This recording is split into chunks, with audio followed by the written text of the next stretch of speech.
भारत माता की।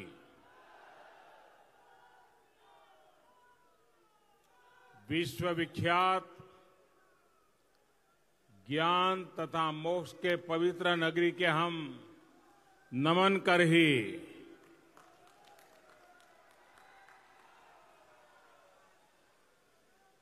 विष्णुपद मंदिर के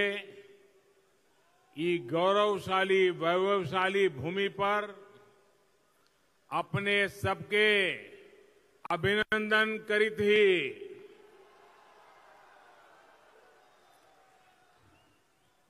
बिहार के पूर्व मुख्यमंत्री और एनडीए के सहयोगी हम पार्टी के अध्यक्ष आदरणीय श्रीमान जीतन राम मांझी जी, केंद्रीय मंत्रिमंडल में मेरे साथी नित्यानंद राय जी, बिहार सरकार के मंत्रीगण, एनडीए के सभी प्रतिनिधिगण, सांसदगण और मेरे प्यारे भाई और बहनों, सभी को मेरा प्रणाम।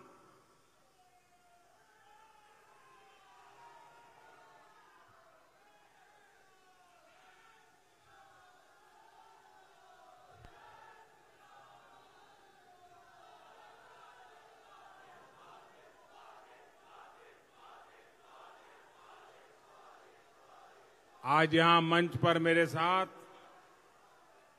राज्य सरकार में मंत्री डॉक्टर प्रेम कुमार जी, संसद में मेरे साथी श्रीमान राजीव रंजन ललन सिंह जी, केंद्रीय मंत्रिमंडल और सभी सांसदगण में डॉक्टर सुशील कुमार सिंह, सांसद श्रीमान चंद्रशेखर यादव चंद्रवंशी जी, गया जी के अलावा औरंगाबाद, नवादा, जहानाबाद और अरवल से भी यहां बड़ी संख्या में लोग एनडीए के उम्मीदवारों को आशीर्वाद देने आए हैं। दूसरे जिलों के भी हजारों साथी डिजिटल माध्यम से हमारे साथ जुड़े हैं। मैं आप सभी का अभिनंदन करता हूं। भाइयों और बहनों, बिहार के चुनाव इस बार दो कारणों से अहम है।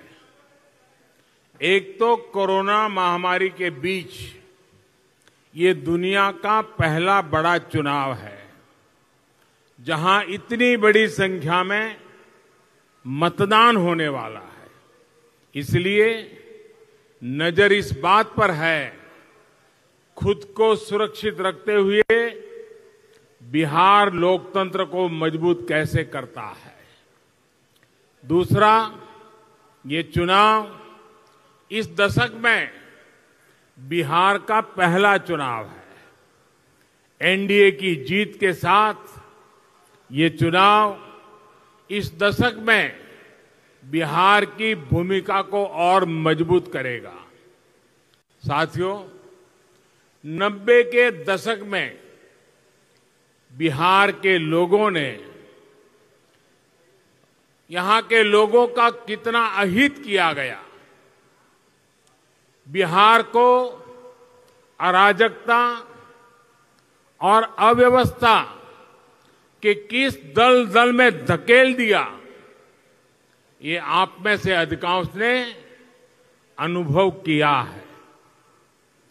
आज भी बिहार की अनेक समस्याओं की जड़ में 90 के दशक की अव्यवस्था है, कुशासन है।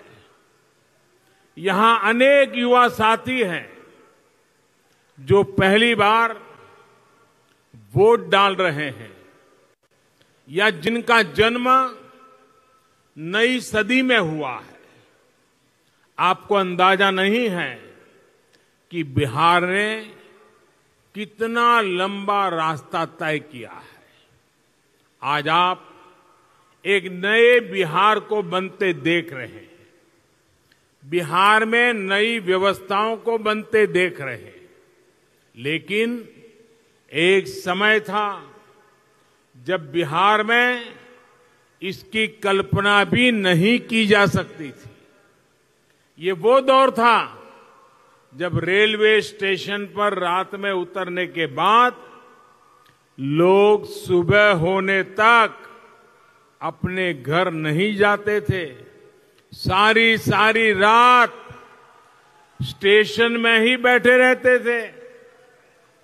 ये वो दौर था जब लोग गाड़ी नहीं खरीदते थे ताकि एक राजनीतिक पार्टी के कार्यकर्ताओं को उनकी कमाई का पता न चल जाए। गरीब का घर दिए और ढीबरी के भरोसे रहता था। आज के बिहार में लालटेन की जरूरत खत्म हो गई है। आज बिहार के हर गरीब के घर में एक वो दौर था जब बिहार के गांव में सड़कों से जाना एक सपना होता था। बड़ी बड़ी गाड़ियों का अंजर पंजर हिल जाता था। किसी गांव तक पहुंचने तक एक आज का समय है जब बिहार का करीब करीब हर गांव सड़क से जुड़ गया है। पीएम सड़क योजना के तहत लगभग 22,000 करोड़ रुपए की सड़कें बिहार के गांवों में बनाई गई है।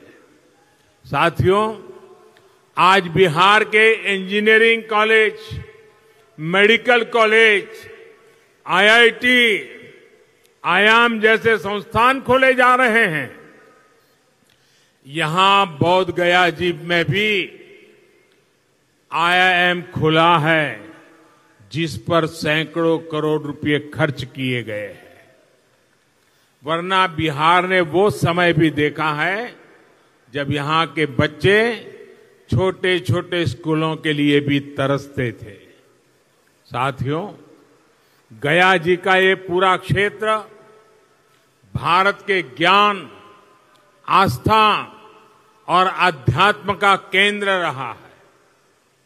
एक कितनी बड़ी विडंबना है कि जहां भगवान बुद्ध को ज्ञान प्राप्त हुआ, उस धरती को नक्सली हिंसा और जघन्य हत्याकांडों में झोंक दिया गया। बीते वर्षों में बिहार के इस हिस्से को नक्सलियों के आतंक से मुक्ति दिलाने के लिए कड़े कदम उठाए गए हैं। अब नक्सलवाद को देश के एक छोटे से हिस्से में समेट दिया गया है। हिंसा और अराजकता से बाहर निकालकर इस पूरे क्षेत्र को विकास की पटरी पर लाने के लिए बीते सालों में बहुत मेहनत की गई है। नवादा और औरंगाबाद सहित बिहार को वो जिले जो विकास की दौड़ में बहुत ज्यादा पीछे छूट गए, उनको आकांक्षी जिलों के तौर पर चुना गया है। इन जिलों में अब शिक्षा, स्वास्थ्य, पोषण, इंफ्रास्ट्रक्चर ऐसे तमाम पहलुओं को प्राथमिकता दी जा रही है। ऐसे में बिहार को फिर उस पुराने अंधकार में ले जाने की जो तैयारी की जा रही है, जो ललचाए बैठे कुछ लोग हैं, आपको उससे सावधान रहना है, सतर्क रहना है। भाइयों और बहनों, एनडीए के विरोध में इन लोगों ने मिलकर जो पिटारा बनाया है, जिसे ये लोग महागठबंधन कहते हैं, उसकी रग रग से बिहार का एक एक नागरिक वाकिफ है। वो लोग जो नक्सलियों को, हिंसक गतिविधियों को खुली छूट देते रहे, आज वो एनडीए के विरोध में खड़े हैं। देश को तोड़ने की, देश को बांटने की वकालत करने वालों पर जब एक्शन लिया जाता है तो ये लोग उनके साथ खड़े हो जाते हैं। इन लोगों का मॉडल रहा है बिहार को बीमार और लाचार बनाना। एनडीए का संकल्प है बिहार को सशक्त और आत्मनिर्भर बनाना। साथियों, बीते सालों में गरीब, दलित, वंचित, शोषित, पिछड़े, अति पिछड़ों के सशक्तिकरण के लिए एक के बाद एक बड़े सुधार किए गए हैं। अब गरीबों और वंचितों को उनके हक का पूरा लाभ दिलाने का सफल प्रयास किया जा रहा है। सुशासन के लिए टेक्नोलॉजी को आधार बनाया गया है। आज आप देखते हैं कि आपके मोबाइल फोन पर ही सरकार की ज्यादातर सेवाएं और सुविधाएं दे दी गई है। अब आपको बार बार सरकारी दफ्तरों के चक्कर काटने से मुक्ति मिली है। पहले राशन हो, गैस सब्सिडी हो, पेंशन हो, स्कॉलरशिप हो, हर जगह घोटाला घपला चलता था। अब आधार, फोन और जनधन खाते से सब जुड़ चुका है। अब गरीब को उसका पूरा हक समय पर मिलना सुनिश्चित हुआ है। भाइयों और बहनों, बिहार के रहने वालों का खून पसीना इस देश के हर हिस्से की माटी में गूंथा हुआ है। फिर भी दशकों तक वे बुनियादी जरूरतों से वंचित रहे, जबकि उनके द्वारा चुने गए नेताओं ने उनके ही रुपये से अपना साम्राज्य बना डाला। अब जबकि नेता सेवक के रूप में काम कर रहे हैं, शासक रूप में नहीं, तो लोगों के अधिकारों को सुनिश्चित किया जा रहा है। जिनके सर पर छत नहीं थी, उन्हें अब पक्का घर दिया जा रहा है। जो जहरीले धुएं से त्रस्त थे, वे अब एलपीजी गैस सिलेंडर पर खाना बना रहे हैं। जो गांव और घर वर्षों से अंधेरे में डूबे हुए थे, उनमें अब बिजली है। जो लोग उचित उपचार का खर्च नहीं उठा सकते थे, वे अब बेहतर स्वास्थ्य सेवाओं का लाभ उठा रहे हैं। जिनके पास कोई संसाधन नहीं थे, उनके सपनों को पूरा करने के लिए अब मुद्रा ऋण का फैसला हौसला बढ़ा रहा है। जिन लोगों ने कभी बैंक में कदम नहीं रखा, उनके पास पैसा अब सीधे उनके बैंक खातों में भेजा जा रहा है।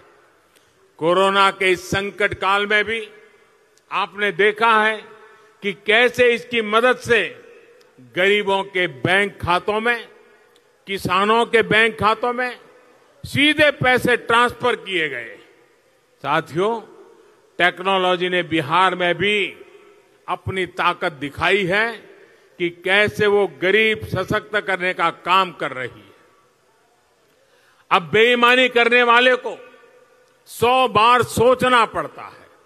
इसलिए इन लोगों को ये सुधार, ये सुशासन पसंद नहीं आ रहा है। इन सुधारों से जहां गरीब को नई ताकत मिली है, वहीं दशकों तक सत्ता में रहे इन लोगों को दिक्कत हो रही है।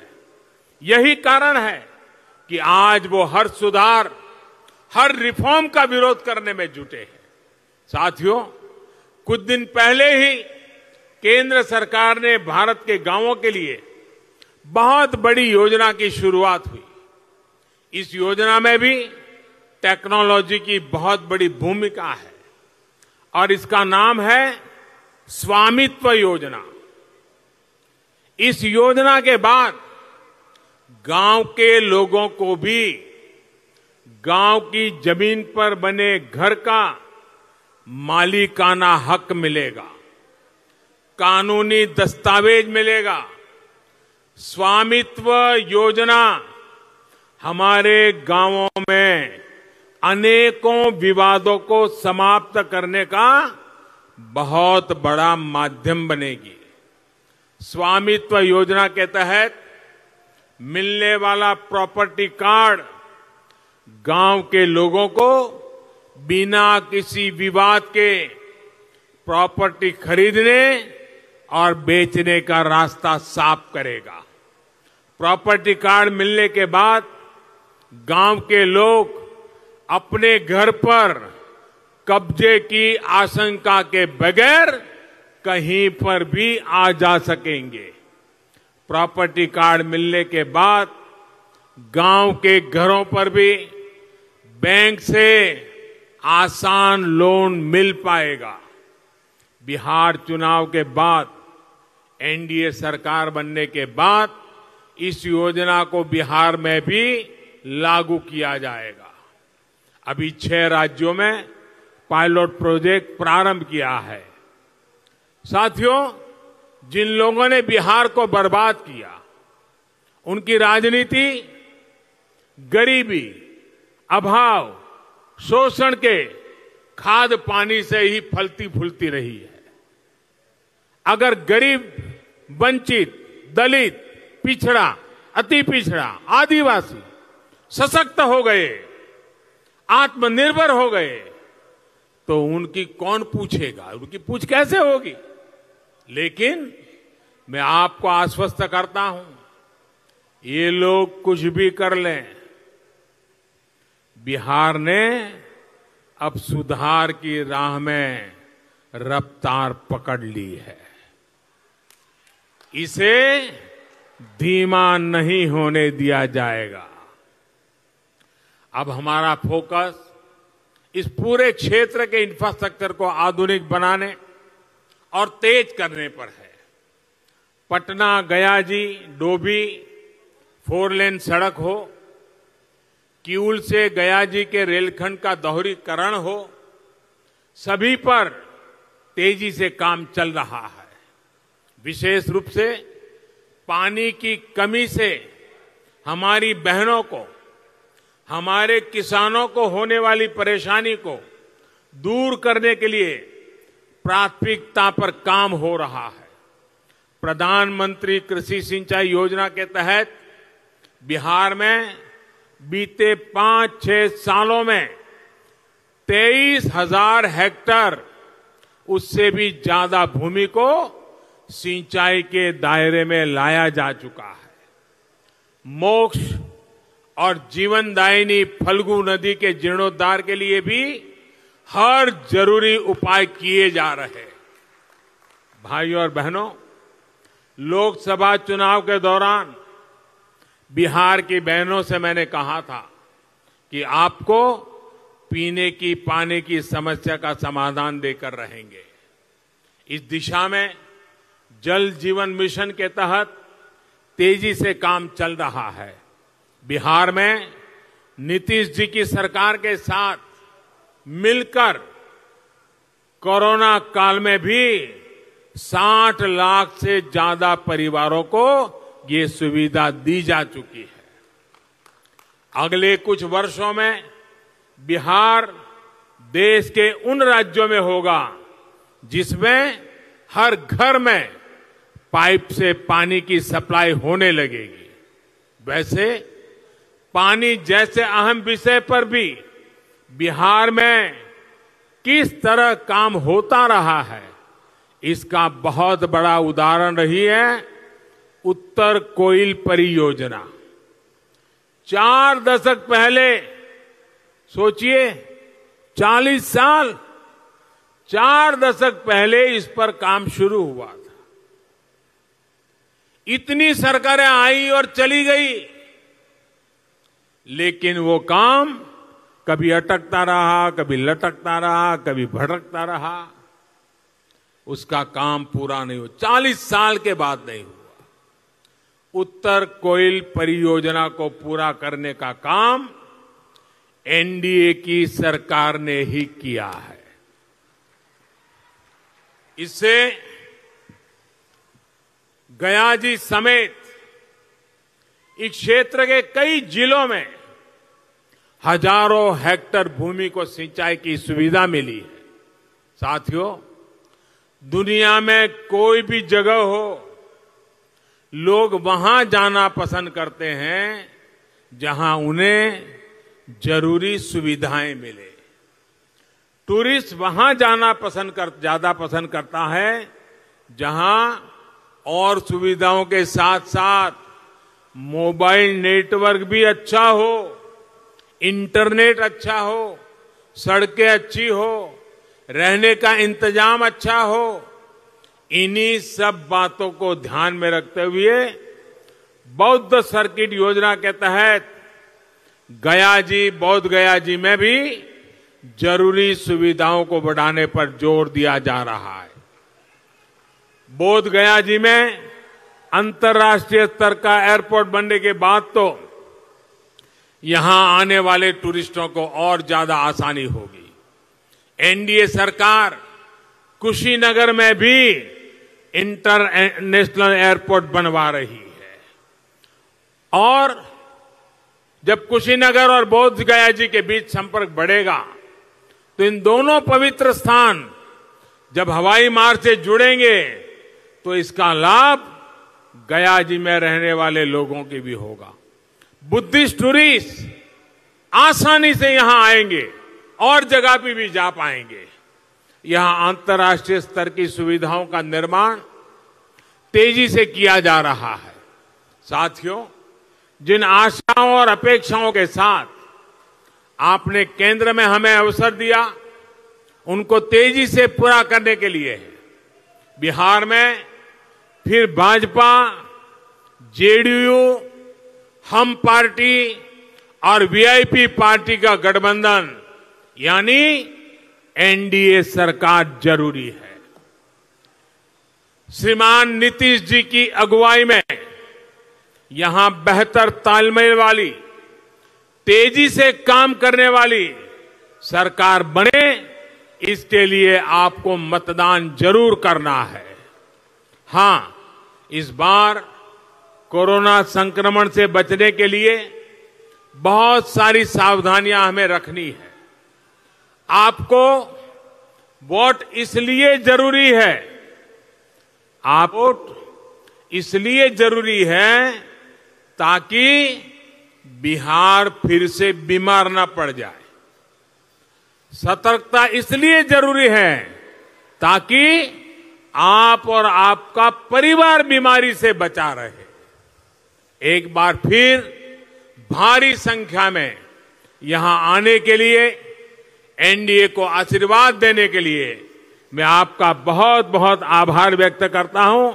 मेरे साथ दोनों हाथ ऊपर करके पूरी ताकत से बोलिए, भारत माता की, भारत माता की, भारत माता की।